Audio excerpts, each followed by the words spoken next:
and welcome back to Just Another Mystery. This is the channel where we talk about cults, the unknown, true crime, and also unsolved cases. And today we're going to be talking about an alien cult, which, if that doesn't intrigue you, I don't know what will. So on this channel we upload weekly, and if you are enjoying this, I encourage you to binge my other content, and we are trying to get up to a goal of my first 500 subscribers by the end of October. So if you are enjoying this, please do subscribe. I really appreciate it. Before we get started, make sure you have a drink and a snack, and we're going to be going into the backstories first. So who set up this cult?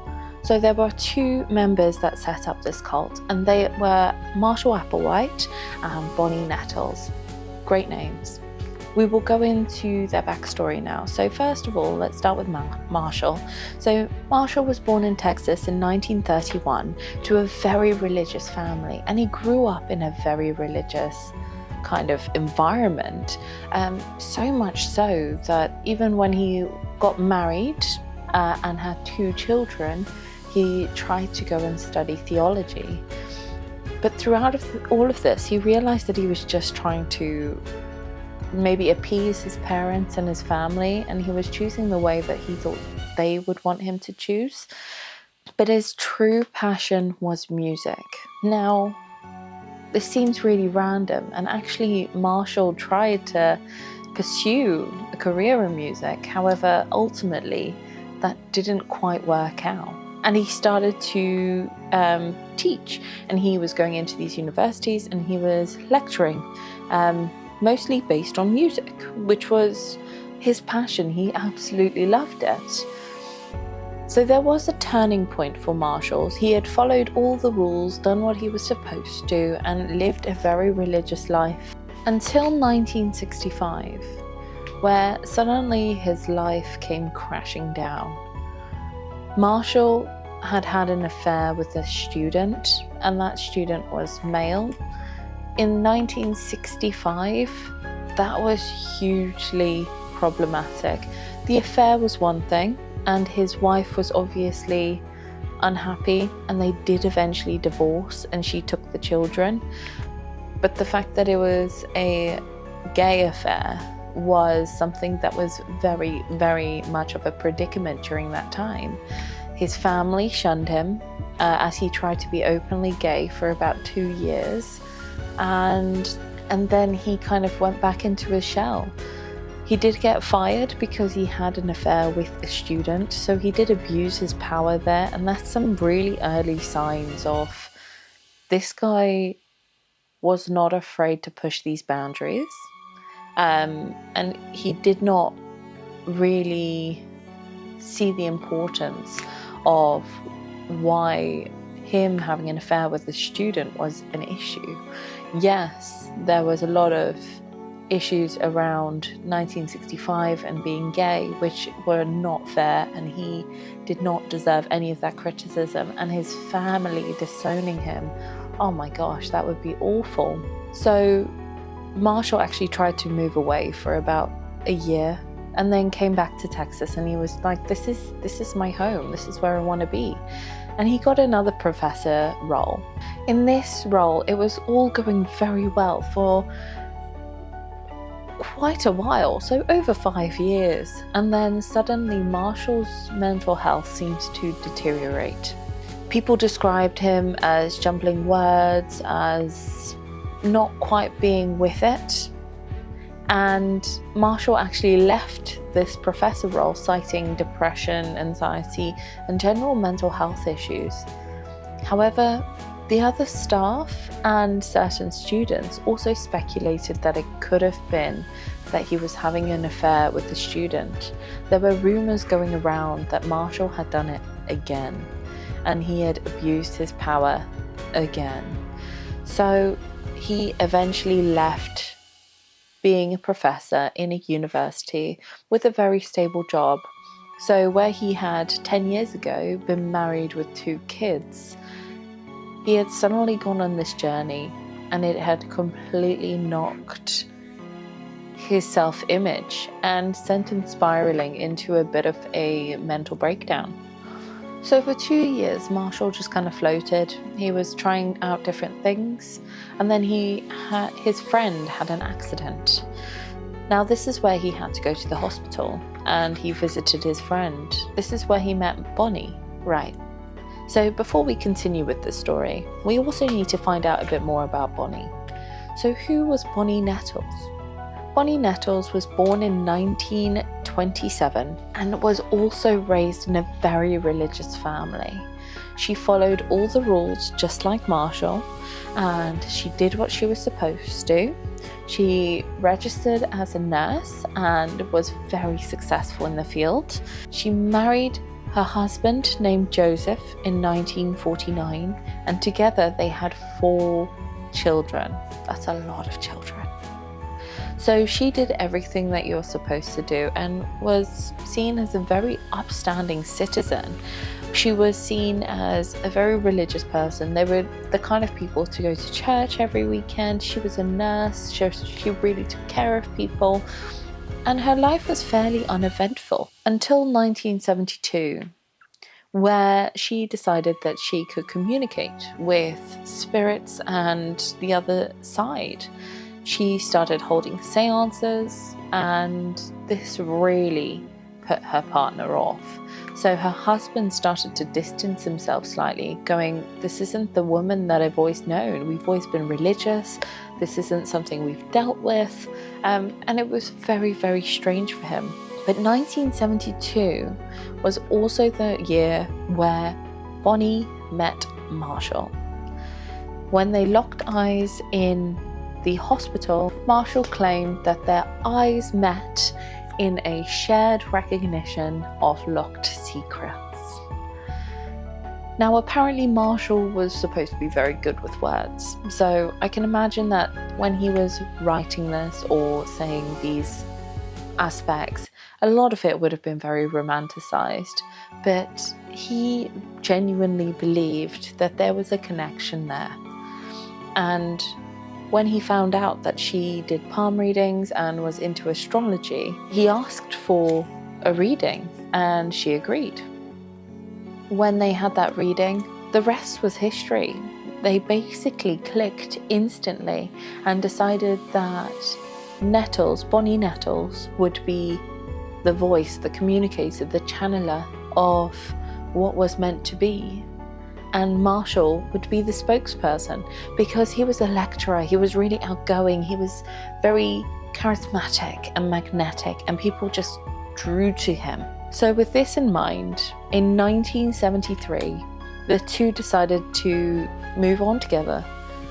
Bonnie left her entire family, her husband, her 4 children, and went on the road with Marshall to recruit the crew, as they called it. The crew were a bunch of people that were supposed to be joining them in their mission. What is that mission, you ask? Why, it is so obvious.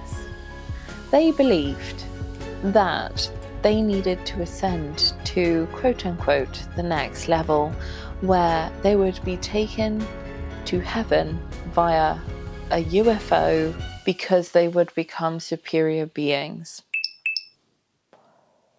I'm not sure who channeled that to Bonnie, but it was a very unique viewpoint. And I've got to say, it was a very creative one.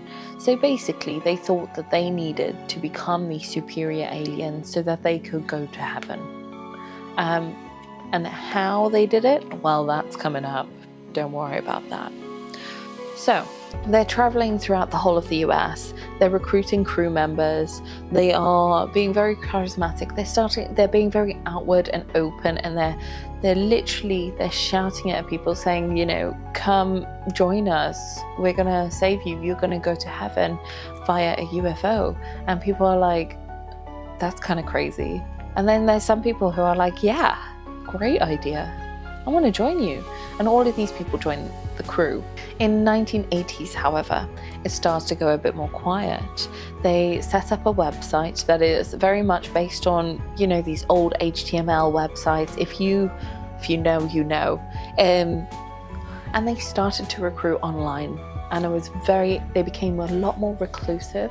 They were hiding a lot of what they were doing, but they were putting all of this doctrine out on their website. They were saying, this is what's going to happen, this is the reason why, and if you want to join the crew, get in touch.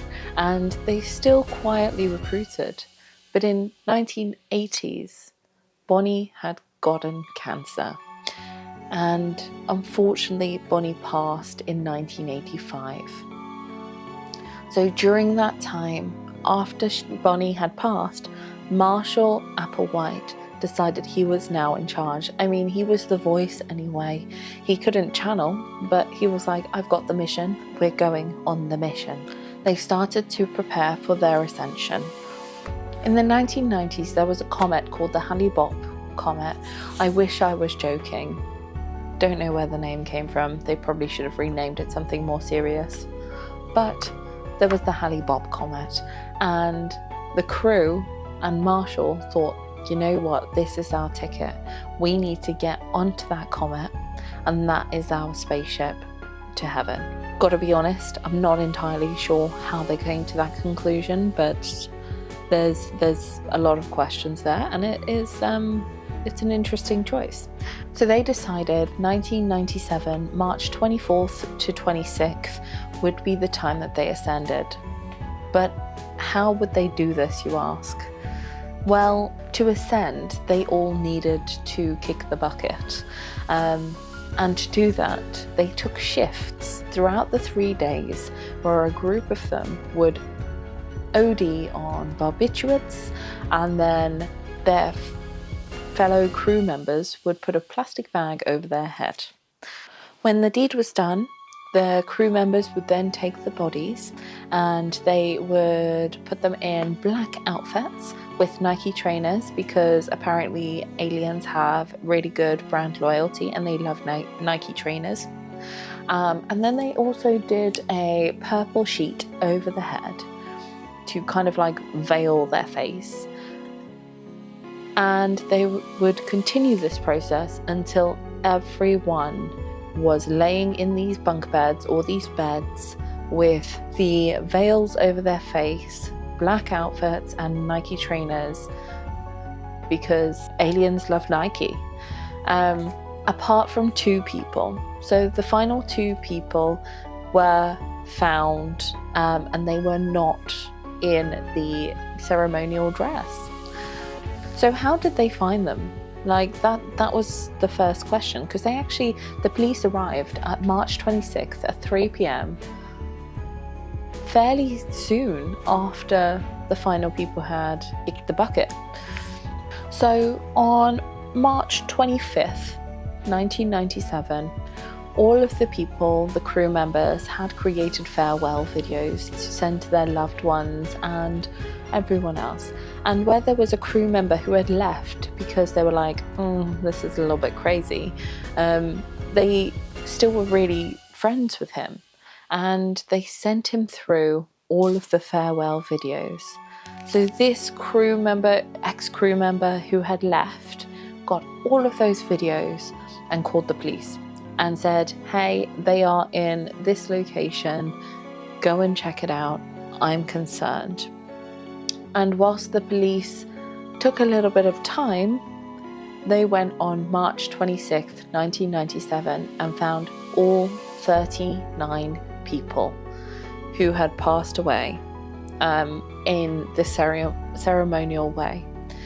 This was the cult of Heaven's Gate, and whilst it was famous at the time, a lot of this history is no longer passed on, but it is one of the most bizarre and most interesting cults throughout the history, in my opinion.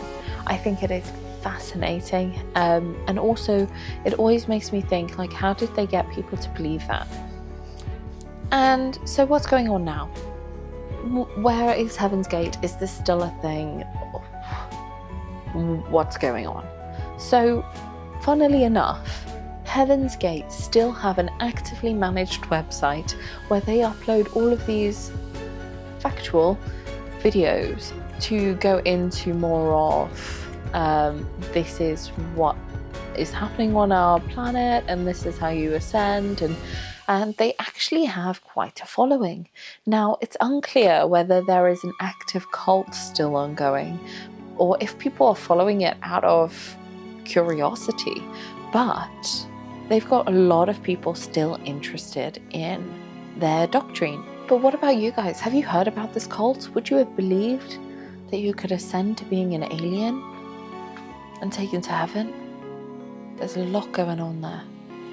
If you enjoyed this though, please do comment down below. Smash all the buttons like you are losing at Mortal Kombat, because it helps me so much, and I am trying to hit 500 subscribers by the end of October. So if you can engage and you like this video, I do upload weekly. Comment down below, let me know your thoughts, let me know if you've heard of this cult before. Otherwise, there's other videos that I will recommend just here, I think, or here. And I will see you in the next one.